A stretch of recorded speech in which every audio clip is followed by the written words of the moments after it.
En af de rare ting ved at skrive noget ind på computer er selvfølgelig, at man kan komme til at høre, hvad man har skrevet. Man kan jo simpelthen klikke play. Og jeg sætter markøren, hvor jeg vil have afspilningen til at starte, og så siger jeg simpelthen play.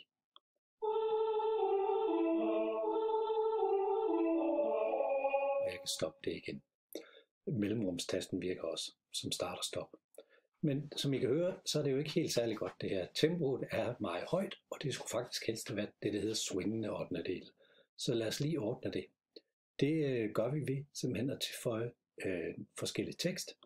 Jeg kan starte med at gå ind her i tekst, og så simpelthen lige dobbeltklikke her, hvor der står swing, og få den på. Straks bliver min ottendedel som swing.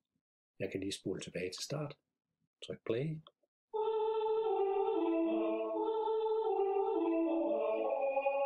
Meget bedre.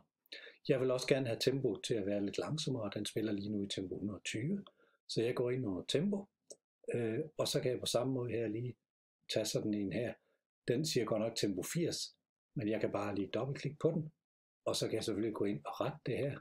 Og så sige for eksempel tempo 108 vil være passende. Lad os prøve at høre, hvordan det lyder nu.